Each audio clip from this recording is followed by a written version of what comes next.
Hello friends, இன்றைக்கு இந்த வீடியோவில் மகளிர் உரிமை தொகை 1000 ரூபாய் பெறுவதற்கு நீங்கள் விடுபட்டுட்டீங்க, உங்களுக்கு இந்த 1000 ரூபாய் வரல அப்படின்னாலும், இது வரைக்கும் அப்ளை பண்ணவே இல்லை அப்படின்னாலும் எப்படி இந்த 1000 ரூபாய் பெறுவது அப்படின்னு சொல்லிட்டு ஒரு முக்கியமான அனௌன்ஸ்மெண்ட்டை விட்டுருக்காங்க. அதை பற்றி நம்ம டீட்டெயில்டாக பார்க்கலாம்.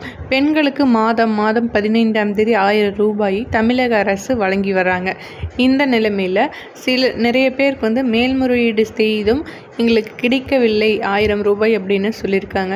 அதுக்கும் நம்ம பார்த்திங்கன்னா ஏற்கனவே சொல்லியிருக்கோம், மேல்முறையீடு செய்வதற்கு சரியான ஆவணங்களையும் நீங்கள் அட்டாச் பண்ணி அனுப்புனீங்க அப்படின்னா இது உங்களுக்கு நீங்கள் தகுதியான நபர் அப்படின்னு ப்ரூஃப் பண்ணுறதுக்கு இன்னும் கொஞ்சம் முக்கியமான ஆதாரமாக இருக்கும்.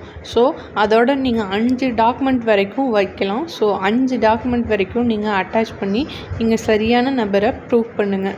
ஸோ அடுத்தது பார்த்திங்கன்னா, இப்போ வரைக்கும் இந்த திட்டத்துக்கு நாங்கள் அப்ளை பண்ணவே இல்லை, அந்த சமயத்தில் எங்களுக்கு தெரியல, வெளியூரில் இருந்தோம், நான் வேறு வேலையாக இருந்தோம் அப்படின்னா இப்போது நீங்கள் அப்ளை பண்ணணும்னா என்ன பண்ணணும் அப்படின்னா, ஜனவரி மாதத்துலேருந்து இதுக்கு புதிய அனௌன்ஸ்மெண்ட் விட போகிறாங்க. அப்போது அப்ளை பண்ணினீங்கன்னா இந்த திட்டத்தில் கேட்கப்பட்ட தகுதிகள் அனைத்துமே உங்களுக்கு இருந்தால் உங்களுக்கும் இந்த 1000 ரூபாயானது கிடைக்கும்.